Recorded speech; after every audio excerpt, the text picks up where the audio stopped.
Welcome to a lesson on Introduction to Proportions. In this lesson, you will learn the definition of proportions, how to find proportional relationships in different representations, and how to interpret rates and ratios in graphs. So just a quick review. In previous lessons, you learned about ratios, which is a comparison of two quantities using division. Your comparison can be made in a fraction like 3/4, using words like 3 to 4, or using the colon symbol, those two dots, in that last example, 3.4, which is set as 3 to 4.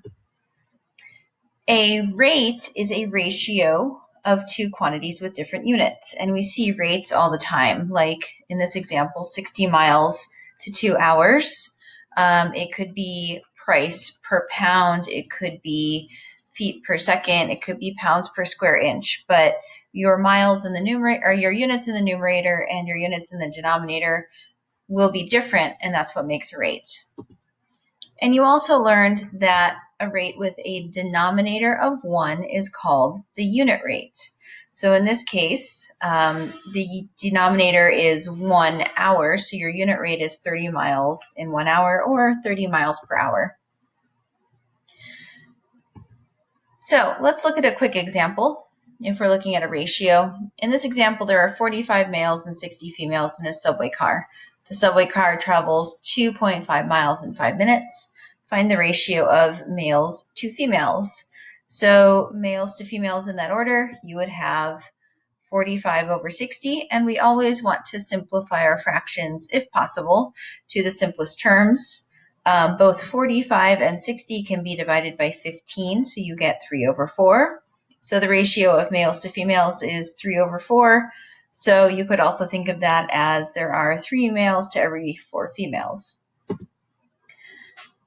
Now let's find the rate of the subway car. If it travels 2 5/10 miles in 5 minutes, then it would be 2.5 over 5. And we want to simplify that rate, make it a unit rate, by dividing both the numerator and the denominator by whatever numbers in your denominator. So dividing both those values by 5, and you get the unit rate of half a mile, or 0.5 miles, in 1 minute. And so that is your unit rate of the speed of the subway car. Now, moving on, something new that you might not have talked about yet in summer bridge class is a proportion. And a proportion is an equation stating that two ratios are equivalent.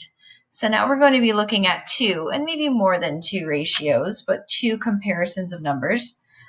And we're going to be figuring out if they are proportional to figure out if the two ratios are equivalent or equal to each other. So two quantities that form a proportion are described as proportional.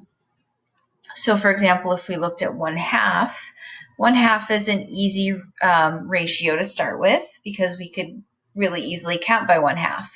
If we double 1/2, we get 2/4, and then 3/6, and then 4/8, and then 5/10.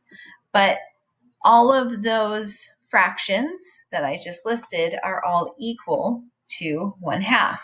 And we can figure that out in a couple different ways. So one strategy is, if we're looking at 2/4, 3/6, 4/8, and 5/10, well, what if I simplify all of these different fractions?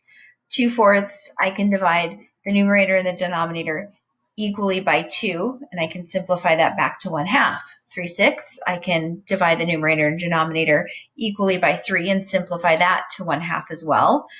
Same with 4/8, I can divide both numerator and denominator by 4, and it simplifies to 1/2, and same thing with 5/10. So we could figure out, if we have two different ratios, if the two ratios simplify to the same equivalent fraction value, then the two ratios are proportional. So that is one strategy to determining whether or not you have a proportional relationship with your two ratios. Another possible way, another strategy for determining if your ratios are equivalent, is by figuring out the unit rate.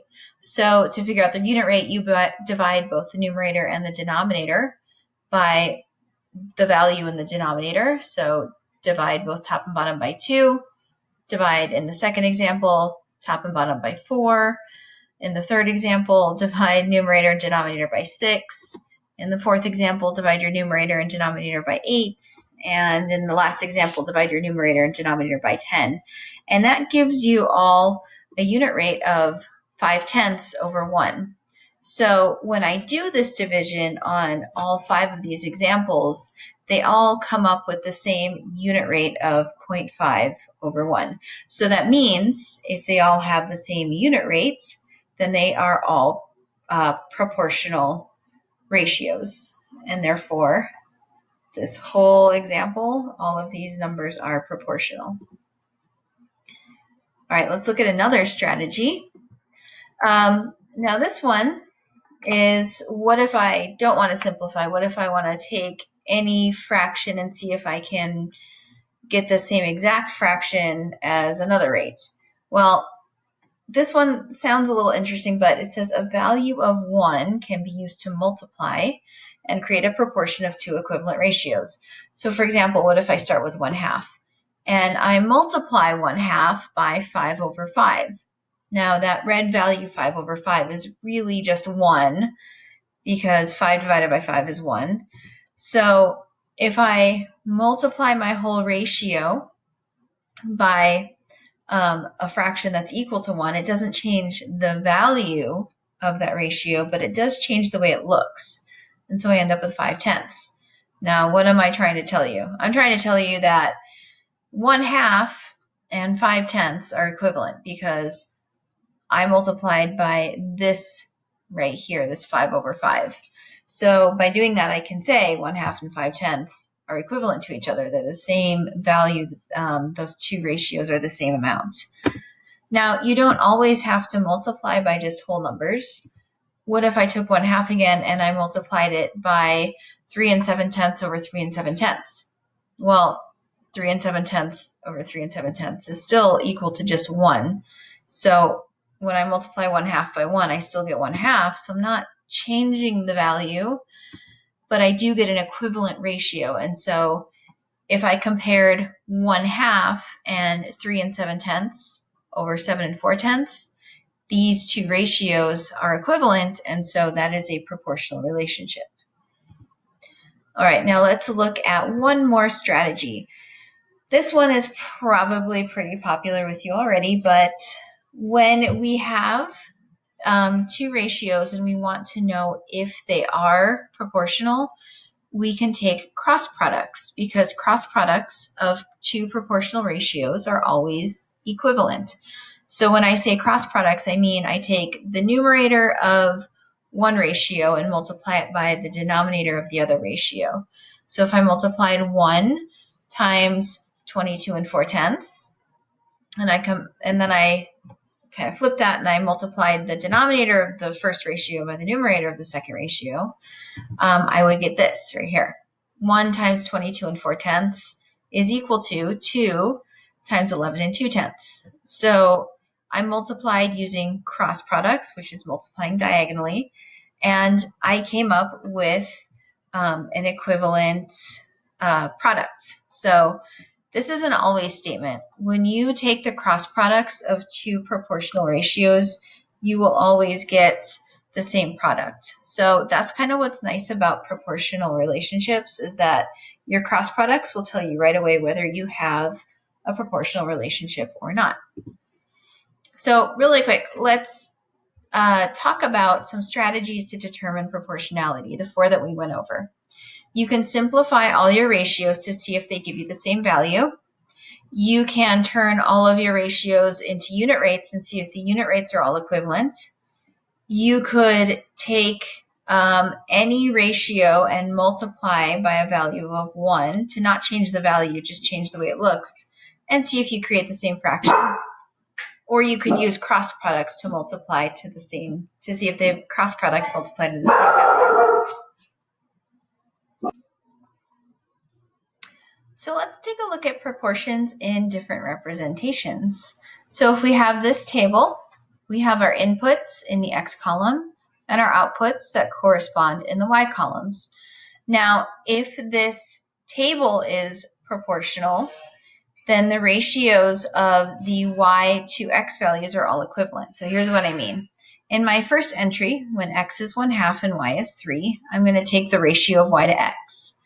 So that just means I'm going to take 3, which is the y value, and divide that by 1/2, which is the x value. Now think back to dividing by fractions. 3 divided by 1/2 is equal to 6.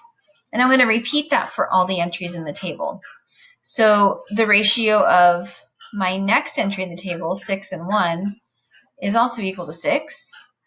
In my third entry in the table, 9 divided by 3/2 is also equal to 6. And in my last entry in the table, 12 divided by 2 is that ratio of y to x. It is also equal to 6. So this table is proportional because all tables, if you take the ratio of y to x for all of the entries, that ratio will be equivalent. All of those ratios are equal to 6. So let's take a look at another example and another strategy that, let's take a look at how we can still use this strategy in a different table. So in this example, birdhouses built represents x and nails used represents y. And I want to look at each entry in the table and find the ratio of y to x. So in this first entry, 1 and 12, the ratio of y to x is 12 over 1. In the second entry, the ratio of y to x is 24 over 2. In the third entry, the ratio of y to x is 48 over 4. And in the fourth entry, the ratio of y to x is 72 over 6. And if you do that division for all 4 of these ratios, it's equal to 12. And so since all of these ratios of y to x are equal to 12, this table is also a proportional relationship. Let's take a look at one more strategy for determining if your tables are proportional. Now we are going to use the same examples, so we already know that these are proportional. But in this strategy, there is a constant of proportionality, k, so that y equals k times x. And what this is just saying is that if you take the x value and you multiply it by the same k value every time, that's your constant of proportionality, you'll get the corresponding y value. So in this first example, how do we go from this x value of 1/2 to 3 by using multiplication?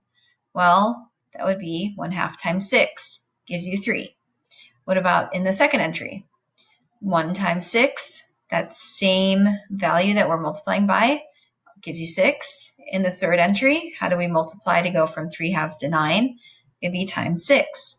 And in the fourth entry, how do you multiply x to get to y, or to go from 2, multiply to get to 12? It's times 6. So this times 6 times 6 times 6 times 6 is called the constant of proportionality. All of your inputs or x values have been multiplied by 6 to get the corresponding outputs.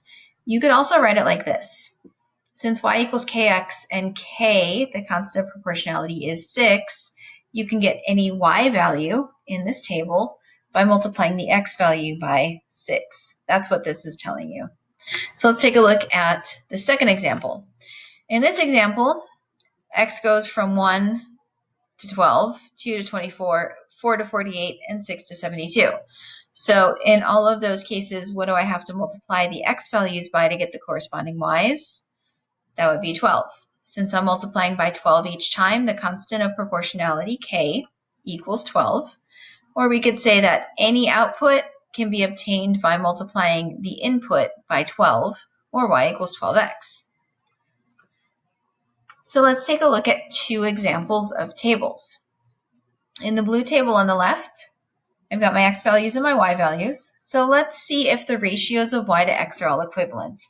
In this first entry, the ratio of y to x would be 6 over 2, which equals 3. In the second entry, the ratio of y to x would be 8 over 4, and that equals 2. So right away I can tell, okay, something's not right here. And in the third entry, the ratio of y to x is 10 over 6, which is 5/3. So since all of these ratios do not equal the same amount, we could say right now that this table is not proportional, because the ratio equals 3, and the next ratio equals 2, and the last ratio equals 5/3. So this blue table not proportional. Let's look at the red table.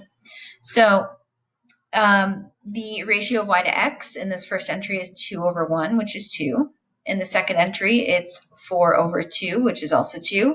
And in the third entry, it's 6 over 3, which is also 2. So since all of the ratios are equal to 2, we know that this table is proportional. We could also say, okay, what do we multiply x by to get to the corresponding y? So 1 times 2 equals 2. 2 times 2 equals 4, and 3 times 2 equals 6. So that k value equals 2, so that means y equals 2x. What happens if we graph these two? So first, let's take a look at our non-proportional graph. So I'm going to add a table to my Desmos graph, and I'm going to plot 2, 6, 4, and 8, and then 6 and 10. And then I'm going to move that graph so you can see it. So there are my 3 corresponding outputs. Okay, and then let's look at our red table that was proportional. So I've got 1, 2, 2 and 4, and then 3 and 6. So here are my 2 graphs. We know the blue table is not proportional. Now notice it makes a straight line, and we know the red table is also proportional. Now this also makes a straight line, and that's one of the key features of being a proportional table. It must make a straight line. Well, both of these do. So what's the only difference between the blue table's graph and the red table's graph? And that's basically where does the graph start when it crosses the y-axis. So this really dark vertical line right here is your y-axis. In the non-proportional table, it starts at 4. But in the proportional table, your graph goes through 0, 0, which we also call the origin. So in order for a graph to be proportional, it has to meet 2 requirements. The graph must be a straight line, and it must go through the origin 0, 0. So just being a straight line, like this blue table that we looked at, does not make a graph proportional. It also must go through this bottom left corner or the origin called 0, 0. All right, so let's look at one more thing. This is a picture of my son, Theo, who's an 8th grader at Bogle next year. And in order to keep him busy, we've given him these wooden models to build. And so we got him a rover, and he's been working on it tonight. Now, the rover, its speed can be measured by this graph. And so what we want to know is, by looking at this graph, what is the speed that it can go? Or, you know, like, how do I describe how fast this rover can go? So first of all, I can tell that this graph is proportional because it makes a straight line through the 3 points that I can see, and it starts at 0, 0, the origin. Now my x-axis measures time in seconds, so I've got 1 second, 2 seconds, 3 seconds, 4 seconds, 5, 6, 7 seconds. And my y-axis measures my distance in inches. So always make sure that you look at what your x and y is measuring. Now, what I really want to know is, what's the unit rate? How fast can this go every second? And if you can find the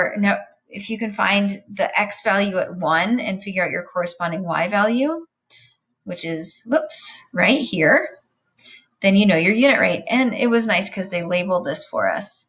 So anytime your x value is equal to 1, that's your unit rate right there. So we could describe the speed that this rover goes at as 1.5 inches per second. So again, look for what is the output when x equals 1. That's going to be your unit rate. So for example, in this one, we've got x measuring hours worked and y measuring earnings in dollars. And be careful because this is counting by tens, not by ones. So do you see where your x value equals 1? Hopefully you do. It happens right here. So that tells you your unit rate of your earnings. So the earnings are $15 for every 1 hour worked, or $15 per hour.